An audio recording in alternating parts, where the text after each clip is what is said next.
हिंदी साहित्य के आदिकाल की विशेषताओं के व्याख्यान के पहले भाग के अंतर्गत हमने इस साहित्य में मिलने वाली जो प्रमुख विशेषताएं थी, जैसे संदिग्ध रचनाएं, ऐतिहासिकता का अभाव, युद्धों का सजीव वर्णन और संकुचित राष्ट्रीयता, वीर और श्रृंगार का चित्रण, प्रकृति वर्णन, रासो ग्रंथ आदि का जिक्र किया था। व्याख्यान के भाग 2 के अंतर्गत हम इस काल के अन्य विशेषताएं और इस काल के भाषा रूप और संप्रेषण क्षमता पर अधिक चर्चा करेंगे। लेकिन कुछ जो अन्य गौण विशेषताएं थी, पहले हम उस पर दृष्टिपात करें। इस काल के साहित्य में काव्य के 2 रूप देखने को मिलते हैं, जो मूल रूप से हमें प्रबंध और मुक्तक दोनों रूपों में देखने को मिल जाते हैं। प्रथम रूप का प्राचीनतम उपलब्ध जो ग्रंथ है, मुक्तक रूप का विशेष रूप से हम कहें तो वह बिसल देव रासो है, और प्रबंध रूप का यदि हम देखें तो वह पृथ्वीराज रासो है। इस 2 रूपों के अतिरिक्त उस साहित्य में काव्य का कोई दूसरा रूप हमें कम नज़र आता है। उसमें काव्य रूपों की विविधता का अभाव ये देखने को मिलता है। न तो उस समय दृश्य काव्य था और न ही गद्य का चलन था। इस कारण से उस काल में अन्य जो काव्य रचनाएं वह कम मिलती है।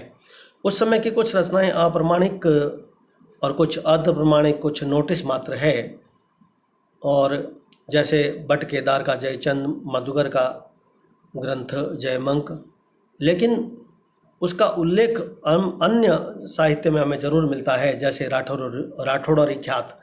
यह काव्य का अन्य रूप जरूर है, किंतु मूल ग्रंथ हमें उपलब्ध नहीं है।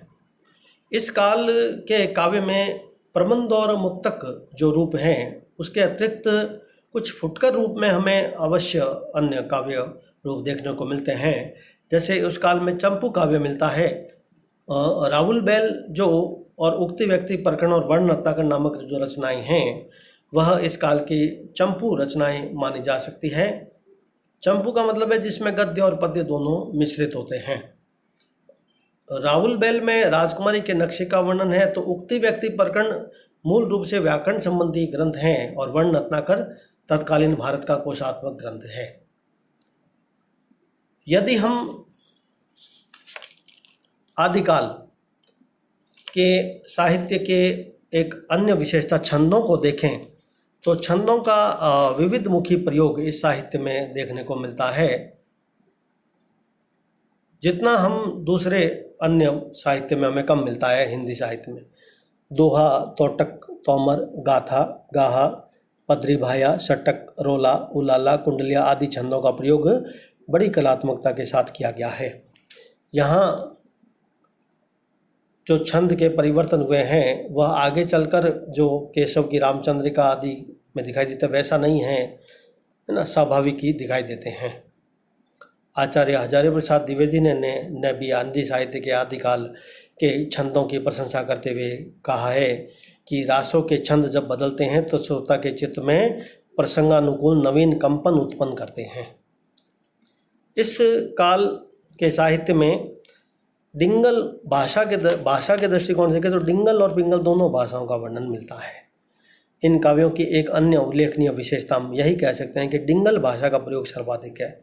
यह डिंगल शब्द कैसे उत्पन्न हुआ, इस बारे में विद्वानों में अलग अलग मत है। यह भाषा वीरत्व के लिए अधिक उपयुक्त थी, इस कारण से इसे डिंगल कहा गया। जो बहुत ऊंचे ऊंचे स्वर में चारण कवियों के द्वारा अपनी कविता का वाचन करते थे, पढ़ते थे, और उसके लिए डिंगल भाषा ही सर्वाधिक उपयुक्त थी। इस कारण से उस समय की हम इसे साहित्यिक राजधानी भी कह सकते हैं इस भाषा को। उस समय की अपभ्रंश मिश्रित साहित्यिक जो भाषा थी, जो ब्रज भाषा से उसका मिश्रण था, वह पिंगल कहलाई थी, और इस प्रकार के काव्य में संस्कृत के तत्सम और तद्भव शब्द भी थे। एक विशेष बात यह है कि इस काल में संस्कृत, प्राकृत और अपभ्रंश के अलावा कुछ विदेशी भाषाओं के शब्द भी हमें हिंदी के आदिकालीन साहित्य के ग्रंथों में मिल जाते हैं, जैसे अरबी और फारसी आदि के शब्द।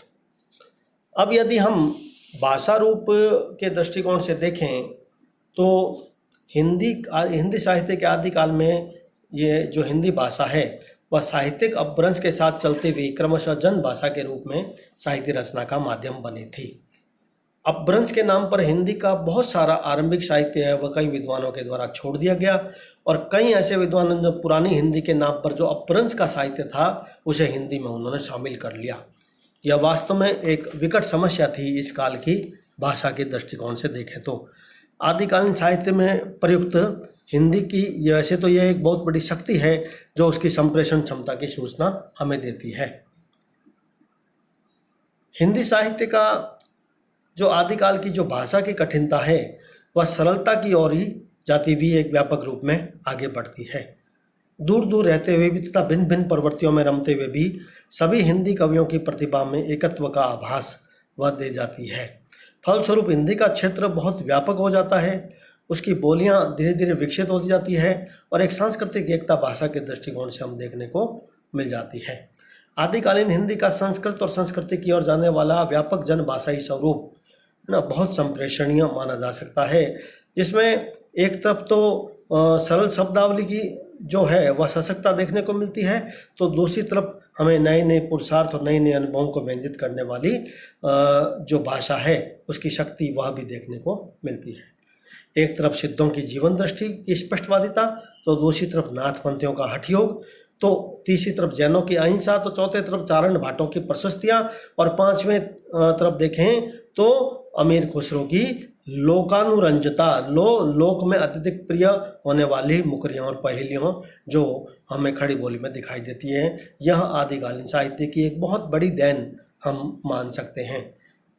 स्पष्टता देखें तो कथ्य और शिल्प के दृष्टिकोण से देखें तो आदिकालीन साहित्य जनजीवन की जिन अनुभूतियों से प्रकट हुआ उसमें पर्याप्त विविधता दिखाई देती है। कुछ आलोचक इसकी बहुत जो आलोचना करते हैं उन्हें समझना चाहिए कि यह एक भीड़ का कोई सायास लिखित साहित्य नहीं है, वरन एक सचेतन समाज की सहज स्थितियों से उत्पन्न साहित्य है। यह साहित्य मूल रूप से हम देखें तो अपभ्रंश और संस्कृत की रचनाओं से आगे बढ़ कर के इसने मुक्तक रूप में कई ऐसे ग्रंथ भी हमारे सामने प्रस्तुत किए जिसमें सहज जीवन का मार्ग सुझाने से लेकर समाज की विभिन्न स्थितियों पर दृष्टिपात करने की क्षमता देखी जा सकती है। स्पष्ट रूप से हिंदी साहित्य का आदिकाल धार्मिक कथाओं और ऐतिहासिक चरित्रों में विकसित होता हुआ हमें दिखाई देता है। यदि हम गहराई से देखें तो बहुत हद तक इस काल का यदि हम जनजीवन से संबंध देखें तो हमें कोई बहुत ज़्यादा तो दिखाई नहीं देता है। जनजीवन के दृष्टिकोण से देखें तो हिंदी साहित्य के आदिकाल में जितना भी साहित्य हमें हमारे सामने नज़र आता है वह उस साहित्य में जो जनजीवन है वह नहीं बल्कि सामंती जीवन ही अधिक उभर कर आया है। हम आश्रयदाता में बनने वाले कवियों या राजदरबारी कवियों से ज़्यादा इस तरह की आशा भी नहीं कर सकते। राजदरबारी कवि से जनजीवन की विस्तृत व्याख्या की आशा भी नहीं की जा सकती। वीर गाथाओं और रीति ग्रंथों के कवियों ने स्वामीन सुखाय के दृष्टिकोण से ही काव्य रचना की है। इस साहित्य का ऐतिहासिक और साहित्यिक दोनों दृष्टिकोण से बहुत महत्व है। भाषा विज्ञान के दृष्टिकोण से देखें तो यह साहित्य अत्यंत उपादेय है, क्योंकि एक तरफ अपभ्रंश से छूटती हुई हिंदी और दूसरी तरफ हम अपभ्रंश का एक जो हिंदी भाषा पर देन है उसका प्रभाव भी देखने को मिलता है। निस्संदेह वीर और श्रृंगार रस का सुंदर परिपाक हुआ है। इन ग्रंथों में अतिरंजनापूर्ण शैली के प्रयोग से इतिहास जरूर दब गया, किंतु फिर भी थोड़ी बहुत सतर्कता के साथ इसमें इतिहास हमें अवश्य मिल जाता है। डॉक्टर श्याम सुंदर दास ने लिखा है कि इस काल के कवियों का युद्ध वर्णन इतना मार्मिक और सजीव है कि इसके सामने पीछे के कवियों की अनुप्रास गर्भित किंतु निर्जीव रचनाएं नकल सी जान पड़ती है, और कर्कश पदावली के बीच वीर भावों से भरी हिंदी के आदि युग की यह कविता सारे हिंदी साहित्य की अपनी क्षमता नहीं, उसके सामने कोई दूसरा साहित्य क्षमता नहीं रखता है। हिंदी साहित्य के आदिकालीन साहित्य के कथ्य की विविधता जो हमें देखने को मिलती है वह लगभग संयोगनी के सुखद परियक से लेकर छत्राणी के वीरपति की बलि तक कवियों की प्रतिभा का विस्तार हमें देखने को मिल जाता है। इस युग में एक साथ धार्मिक मनोवृत्तियों का सात्विक चित्रण है तो दूसरी तरफ श्रृंगार की सहज सरस प्रवृत्ति दिखाई देती है। तो वीर रस की भुजाएं फटकाने वाले दृश्य भी हमारे, ऐसे चित्र भी हमारे सामने नजर आते हैं, जिससे एक स्वतंत्र जाति के अहंकार का पूरा बिंब उसकी समस्त टूटन के साथ उभरता हुआ आदिकालीन साहित्य में हमें दिखाई देता है। रामचरितमानस और पद्मावत का जो महत्व है वही महत्व पृथ्वीराज रासो का होना चाहिए, किंतु दुर्भाग्य से पृथ्वीराज रासो अपने सन, संवत, तिथियां, इतिहास या ऐतिहासिकता, प्रामाणिकता इसके चक्रव्यूह में इतना उलझ कर रह गया कि इस कारण से इस काव्य में जो एक सहज रूप में हमें इस काव्य की जो विशेषताएं हैं, साहित्यिक विशेषताएं जो देखनी चाहिए, जो हमें पढ़नी चाहिए, मिलनी चाहिए, उसका आज तक सही ढंग से मूल्यांकन तक नहीं हो पाया है। कुल मिलाकर रविंद्रनाथ ठाकुर ने इस साहित्य के संबंध में जो लिखा है वह बहुत महत्वपूर्ण है। अंत में इस व्याख्यान के आयोजन में हम रविंद्रनाथ ठाकुर के शब्दों के साथ इसका समापन करेंगे। उन्हीं के शब्दों में, भक्ति साहित्य हमें प्रत्येक प्रांत में मिलता है। सभी स्थानों के कवियों ने अपने ढंग से राधा और कृष्ण के गीतों का गान किया, परंतु अपने रक्त से राजस्थान में जिस साहित्य का निर्माण किया वह अद्वितीय है। उसका कारण भी है कि राजपूताना के कवियों ने जीवन की कठोर वास्तविकताओं का स्वयं सामना करते हुए युद्धों के नकारों के ध्वनि के साथ स्वाभाविक काव्य गान किया।